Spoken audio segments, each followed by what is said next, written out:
नमस्कार, मेरा नाम आलोक है। आप लाइव स्ट्रीज देख रहे हैं। बिहार की 40 सीट पर हमारी नजर है। देखिए, तेजस्वी यादव की सभाओं में काफी भीड़ हो रही है। तेजस्वी यादव की जनसभाओं में काफी अलग उत्साह देखने को मिल रहा है। आज प्रधानमंत्री नरेंद्र मोदी भी बिहार आए थे, 2 जनसभाओं को संबोधित किया है। एक गया में और दूसरा जो उनकी जनसभा थी, वो पूर्णिया में थी। दोनों ही जगह उन्होंने एनडीए के प्रत्याशियों के लिए वोट मांगे हैं और दोनों ही रैलियों से नीतीश कुमार गायब थे। दोनों ही जनसभाओं में नीतीश कुमार मौजूद नहीं थे। हालांकि पूर्णिया और कटिहार में, जहां पूर्णिया और कटिहार के उम्मीदवार थे, पूर्णिया के रणभूमि मैदान में, वहां पर नीतीश कुमार नहीं थे। वहां दोनों उम्मीदवार जेडीयू के थे, संतोष कुशवाहा और कटिहार से दुलाचंद गोस्वामी। क्या बात है, देखना होगा। इस पर हम चर्चा करेंगे। बहुत सारे उम्मीदवारों को लेकर चर्चा करेंगे जो इस बने बनाए खेल को बिगाड़ने जा रहे हैं। तेजस्वी यादव को कितना फायदा होगा, ये भी बात करते हैं। हमारे साथ बिहार के वरिष्ठ पत्रकार रवि उपाध्याय जी हैं। तेजस्वी यादव की सभाओं में काफी भीड़ जुट रही है, काफी भीड़ है।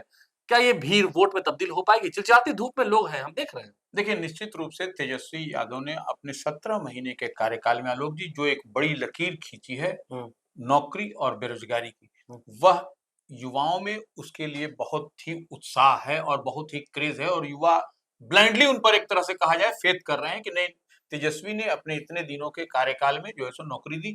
भले ही मुख्यमंत्री नीतीश कुमार रहे हैं, लेकिन तेजस्वी ने जिस तरह से अपनी बात को डिलीवर्ड किया, जनता के बीच में रखा, परोसा, पेश किया, यही जो है सो तेजस्वी की ओर झुकाव युवाओं का दिखाई पड़ा है। और इस तपिश में, इस झुलसती हुई गर्मी में, भीषण गर्मी में भी युवा उनकी सभा में तेजस्वी के जा रहे हैं, यह बड़ी बात है। इसलिए लेकिन तब है कि यह वोट में तब्दील होगा कि नहीं, यह भी देखने वाली बात होगी। यह जिस दिन पोलिंग होगा, इस दिन आपको पता चलेगा, क्योंकि उनके पिताश्री लालू प्रसाद यादव की भी सभाओं में उसी तरह का भीड़ हुआ करता था। कभी आप याद करिए, लालू की सभा में दूर दूर तक पेड़ पर लोग चढ़े रहते थे, भीषण गर्मी में भी, छत के मुड़े पर, छत पर ये सब लोग सुनते थे। तो वह, लेकिन वोट नहीं चढ़ता था, वोट नहीं चढ़ता था। वोट नहीं चढ़ता था। तो ये चुनौती होगी, ये एक चुनौती है तेजस्वी के लिए कि वह वोट ट्रांसफर करा पाते हैं कि नहीं, ट्रांसफर होता है कि नहीं, वोट मिलता है, आता है कि नहीं उनकी झोली में।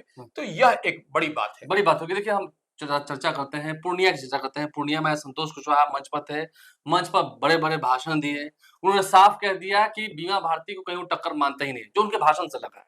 बीमा भारती कोई रेस में नहीं है, लड़ाई उनकी और पप्पू यादव की है। यानी कि पप्पू यादव वर्सेस संतोष कुशवाहा का चुनाव हो रहा है। 10 साल संतोष कुशवाहा रहे, अपने काम नहीं गिनवाए। वो कह रहे थे कि पूर्णिया में बड़े-बड़े मॉल बन गए हैं। मॉल क्या है, उनको संतोष कुशवाहा के एमपी फंड से बन गए हैं कि मॉल वाले अपना मॉल बना रहे हैं। नीतीश कुमार उस मंच पर थे नहीं।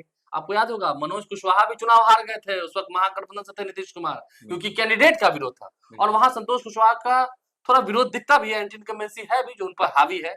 संतोष कुशवाहा कैसे देखते हैं? आज तो आशीर्वाद भी नहीं मिला। देखिए, आज आशीर्वाद किसका नहीं मिला? प्रधानमंत्री नरेंद्र मोदी का। एकदम यह पिक्चर, तस्वीर पूरी तरह से वायरल है और जिस तरह से वह स्टेज पर ही प्रधानमंत्री नरेंद्र मोदी का पांव छूने का प्रयास किया, प्रधानमंत्री उनको दूर से ही रोक दिया। तो ये कहीं ना कहीं प्रधानमंत्री के भी जेहन में होगा 2014 आलोक जी। अच्छा, जब वो अकेले लड़े थे।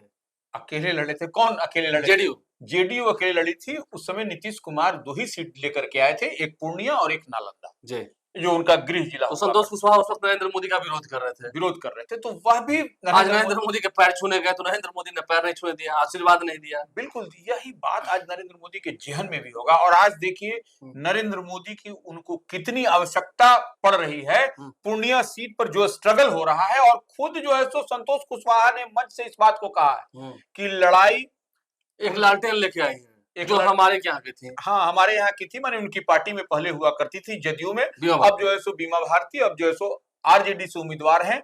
और उन्होंने यह भी इस बात को कहा कि राजेश रंजन, पप्पू यादव से उनकी लड़ाई है। पप्पू यादव वर्सेस संतोष कुशवाहा ही लड़ाई है। और थोड़ी डरे हुए भी दिख रहे थे, समय दिख रहे थे। देखिए, यह बात वह क्या कहेंगे, यह तो लाइव सिटीज ने की बात पर ही मुहर लगती है कि लाइव सिटीज इस बात को बराबर कहते रहती, जो आपका ग्राउंड जीरो से रिपोर्ट लाइव सिटीज का आ रही थी कि पप्पू यादव से ही लड़ाई संतोष कुशवाहा की है।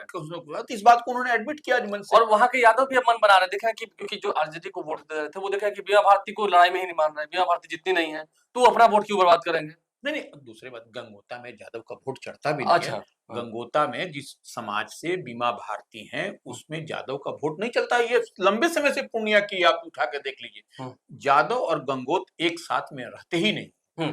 इसलिए वहां पर यादव का वोट कितना भी लालटेन के लेकर के उतर जाए, कोई भी चला जाए, वो नहीं हो सकता है, वो नहीं होना है। एक बिल्कुल नहीं होना है। यादव उसी ओर बढ़ते हैं, इधर देखते हैं कि जीत हो रही है। जीत हो रही है और पप्पू यादव भी तो यादवे है ना, कोई दूसरा कोई थोड़े हैं। अरे कांग्रेस के झंडा ढो रहे हैं, झंडा उठो रहे हैं, समाजवादी हैं, समाजवादी है, तो उससे बड़ा क्या हो सकता है। और देखना होगा जनता क्या जनमत देती है। संघर्ष है वो संतोष कुशवाहा के लिए, संघर्ष बड़ा। लेकिन नीतीश कुमार आज मंच पर नहीं थे प्रधानमंत्री के साथ, ये नेगेटिव बात है। यह जो है सो यह बेहतर हमको नहीं लगता है कि संतोष कुशवाहा के लिए होगा। जेडी और वही नहीं, बगल में कौन, कटिहार से भी सांसद थे, दुलाचंद गोस्वामी, उनके लिए भी नेगेटिव हो गया। नेगेटिव दोनों सांसद थे, दोनों अगल बगल का जिला है और दोनों लोकसभा क्षेत्र है, उसमें नहीं होना, कुछ न कुछ तो मैसेज है, उस मैसेज दे रहा है। देखना होगा आगे क्या होता है, जनता का जनमत क्या होता है। आगे बढ़ते हैं सिवान की ओर। सिवान में भी हिना साहब अब निर्दलीय चुनाव लड़ेंगी। पप्पू यादव कह रहे थे कि मैं प्रचार करने जाऊंगा। हिना साहब निर्दलीय, अवध बिहारी चौधरी आरजेडी से, जो विधानसभा के अध्यक्ष रहे हैं, बिल्कुल सीनियर नेता हैं, और रमेश कुशवाहा की धर्मपत्नी विजय लक्ष्मी देवी, आपने ही शुरू में बताया था लाइव स्टेज के माध्यम से, एक्सक्लूसिव आपने वो जानकारी दी थी। तो वहां पर भी लड़ाई फंसती हुई दिख रही नहीं, जो ये हिना साहब है। देखिए, हिना साहब निर्दलीय लड़ रही है, और एक बात समझ लीजिए कि जो सिवान का जो लोकसभा क्षेत्र का जो बनावट है, उसमें आपको मुसलमान और यादव एक साथ नहीं चढ़ते, यह शुरू से है। मुसलमान के साथ में सवर्ण समाज चढ़ता है, तो सवर्ण समाज में राजपूत, भूमिहार, ब्राह्मण और भी जो सवर्ण जो है वो पूरा एक मुश्त जो है तो हिना साहब के साथ में मजबूती के साथ में दिखता है, रहा है शुरू से, ट्रेडिशनल माले से उसकी लड़ाई रही। हाँ, माले से। और देखिए, यह जो अब आप देखिए, माले कैंडिडेट हो गए, यहाँ से विजय लक्ष्मी को चला गया, तो वो जब विजय लक्ष्मी का जो है सो माले का जो सीट हुआ, तो वो क्या हो रहा है, उनके पति तो पहले वही रहे हैं, विधायक रहे हैं। नहीं, वो उनके फादर इन लॉ, वह भी जो है सो वहां के माले के वो रहे, सूत्रधार रहे हैं। तो ऐसे में निश्चित रूप से वह वोट इधर से उधर आपको होना दिखता है। मतलब वहाँ कड़ी फाइट है हिना साहब के आने से। हिना साहब से ही फाइट होगी, जो आने वाले दिन में जिस तरह से हम पूर्णिया की बात कर रहे हैं, उसी तरह से हिना साहब से ही फाइट किसी के भी होगी वहां। अवध बिहारी चौधरी के खड़ा होने से यह एकदम क्लियर हो गया है। जी, देखना होगा। अब आगे झंझारपुर क्यों आते हैं, सुमन महासेठ को उम्मीदवार बनाया। गुलाब यादव ने रोड शो कर दिया वीआईपी के नाम पर, महागठबंधन के नाम पर, बाद में सुमन महासेठ को उम्मीदवार बनाया गया। अब गुलाब यादव भी कह रहे हैं कि वो नॉमिनेशन करेंगे, गुलाब यादव चुनाव लड़ेंगे झंझारपुर से।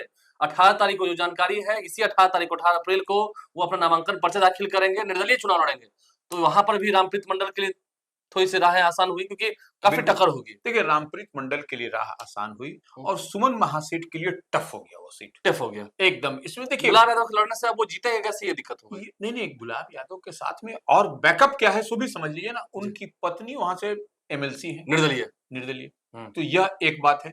उनकी बेटी जो है सो, पुत्री जो है सो, गुलाब यादव की वहां चेयरमैन है जिला परिषद में। तो यह जो है सो, यह एक पीछे में उनके बैकबोन है, मतलब हार कर भी जीतते रहे हैं। हाँ, हार कर भी जीतते रहे हैं, और गुलाब यादव की एक अपनी पैठ है। तो सुमन महासेठ के लिए निश्चित रूप से वीआईपी का सीट लेकर के वहां से उतरना, वो उनके लिए टफ साबित होगा, क्योंकि देखिए, आरजेडी के विधायक रहे, गुलाब यादव का आरजेडी संबंध रहा है, लेकिन फिर टिकट नहीं मिला और संबंध टूट गया। नहीं, टिकट क्या, वो तो वीआईपी के पाले में चला गया वो सीट। जी, नहीं, 20 में भी उन्हें टिकट नहीं मिला। हाँ, 20 पीछे नहीं मिला, लेकिन इस बार तो वो सीट चला गया वहां पर तालमेल के तहत वीआईपी को, विकासशील इंसान पार्टी, सन ऑफ मल्ला मुकेश सहनी की पार्टी को। तो वह ऐसे में, लेकिन कहीं ना कहीं उनका रोड शो करना, वहां प्रचार प्रसार करना कि हम वीआईपी से उम्मीदवार, और फिर टिकट नहीं मिलना, तो यह उनके चाहने वाले, स्वाभिमान पर चोट लगे, उनके चाहने वाले समर्थकों के लिए बहुत बड़ी नाराजगी है आलोक, इस बात को मानिए आप। और ये सुमन कुमार महासेठ के लिए, जो अभी वीआईपी का सिंबल लेके गए हैं, उनके लिए अग्नि परीक्षा होगी यह चुनाव, कैसे निकालेंगे, काफी से टफ दिख रहा है। हाँ, बिल्कुल, देखना होगा। देखिए आगे क्या होता है। अब हम अगली सीट की बात करेंगे, नवादा में भी विनोद यादव के आने से श्रवण कुशवाहा की राहें काफी मुश्किल हो गई हैं, क्योंकि राजवल्लभ यादव काफी सक्रिय हो गए, जहां भी है, पटना आ गए हैं, भागलपुर से वो पटना लाए गए, पटना जेल में शिफ्ट है, तो ये उनके राहें मुश्किल हो गई।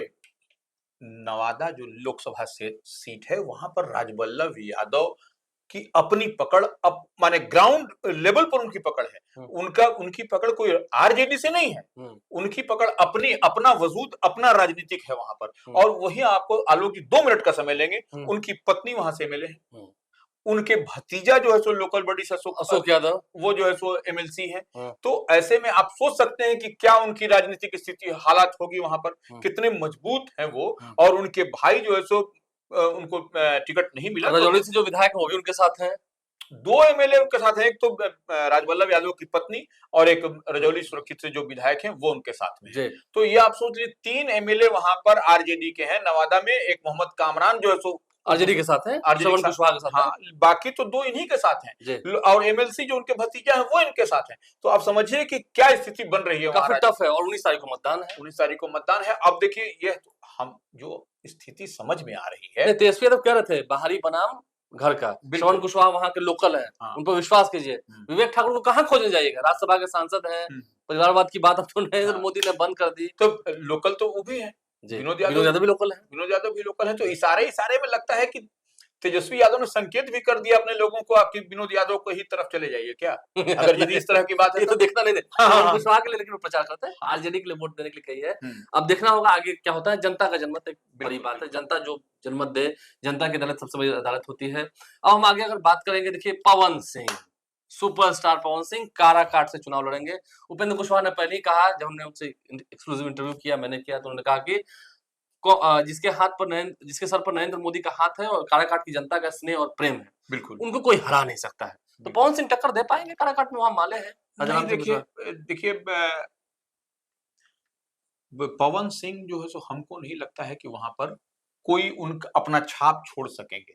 पूछिए अब आपके लिए होगा कि क्यों नहीं छाप, लेकिन उनके सभाओं में भीड़ होगी, वो जब युवाओं के बीच उतरेंगे तो निश्चित रूप से। वह कौन होंगे? वह जो वोटर नहीं है, जो वोट नहीं दे सकते हैं, वही लोग। अब पूछिए ये कैसी बात, 18 साल वोट देने का अधिकार है, जो राइट है लोक संविधान में, तो वो जितने भी रहेंगे आपको देखिएगा कि वह 16-17 साल से नीचे के रहेंगे। वही लोग उनका जो बोलता है कि फैन फॉलोइंग उनका है, तो वही है। और कोई भी यूथ जो है, यूथ में जो वोटर नहीं 18 साल से नीचे के क्यों है? देखिए कोई भी, सब लोग को मोदी की गारंटी है, और मोदी की गारंटी। और उपेंद्र कुशवाहा का 2014 में जब काराकाट से जीते थे, जब केंद्रीय मंत्री बने थे, तो उस समय उनका जो काम करने की शैली थी और वहां क्षेत्र लोगों से जो लगाव था और लोग याद करते हैं, वो बहुत सिस्टमेटिक वे में काम करते हैं। और कुशवाहा समाज के बड़े नेता हैं। लाख सुदामा जो है सो कुशवाहा वहां से जो लड़ ले, वो माले से, राजाराम सिंह कुशवाहा, सॉरी राजाराम सिंह कुशवाहा, लेकिन वह वोट जो है सो चढ़ेगा नहीं कुशवाहा जी की तरफ, क्योंकि कुशवाहा जी तो कहते कि मैं हार भी गया था फिर भी वहां आता था। वही तो कह रहे हैं कि नहीं, वो दूसरा। और राजपूत समाज जो पवन सिंह की ओर बोल रहा है कि राजपूत समाज का दांत खोदने के लिए वोट नहीं मिलेगा पवन सिंह को, जान लीजिए। बड़े हीरो हैं, नहीं हीरो हैं, पावर स्टार है वो, जिनका जहां पर उनकी उपयोगिता है। देखिए नेता में बनना बहुत उसमें सेक्रीफाइस खोजता है। स्टार बनना वही बात है कि साइंस के विद्यार्थी से कॉमर्स का सवाल मत पूछिए। वही कह रहे हैं, सेक्रीफाइस खोजता है। उतना सेक्रीफाइस इनसे एसी कमरा से बाहर निकलने वाले ये लोग नहीं है। और ये उपेंद्र कुशवाहा धूल फांक करके रोड में लोग घूमने वाले लोग, अभी भी काराकाट में, अभी भी काराकाट नहीं घूम रहे हैं, रात दिन घूम रहे हैं, 24/7 है, 365 दिन घूमते रहते हैं। तो यह लोग बड़े नेता हैं, इन लोग जनता से कनेक्ट करते हैं, जनता की समस्याओं को समझते हैं। पवन सिंह को क्या जनता की समस्या को समझ पाएंगे या समझा पाएंगे या सॉल्व कर पाएंगे, यह सबसे बड़ी बात है। देखिए जो भरोसा दिलाने में 4 दिया तेल जलेगा, वही ना करे, कनेक्ट कहा था गाँव में 4 दिया भी तेल जल रहा है। तो देखना होगा, कई नेताओं की हमने चर्चा की है। पूर्णिया भी काफी टफ है, आसान नहीं है। नहीं टफ है तो पप्पू यादव ने इसको टफ बना दिया, जितना इजी गोइंग समझ रहे थे ये लोग। संतोष कुशवाहा पर डर दिख रहा है। हाँ निश्चित रूप से, तब आप सबको दिखाई पड़ा, नरेंद्र मोदी को रैली करने वहां करना पड़ा, और नीतीश कुमार नहीं गए। देखिए समझ सकते हैं, देखिए क्या होता है। रवि पाध्याय जी हमारे साथ थे, बहुत चर्चा हमने की इस वीडियो में, आपने भी सुना है, समझा है। क्षेत्र की जो जनता, हर क्षेत्र की जो जनता इस वीडियो को देख रही होगी, अपना कमेंट जरूर हमारे कमेंट बॉक्स में रखें, क्या सही क्या गलत, आगे क्या हमें और ऐड करना चाहिए। आपके सुझाव भी हमारे लिए अनमोल है। हमारे चैनल को सब्सक्राइब कर लें, साथ साथ फेसबुक पेज भी लाइक करें। धन्यवाद।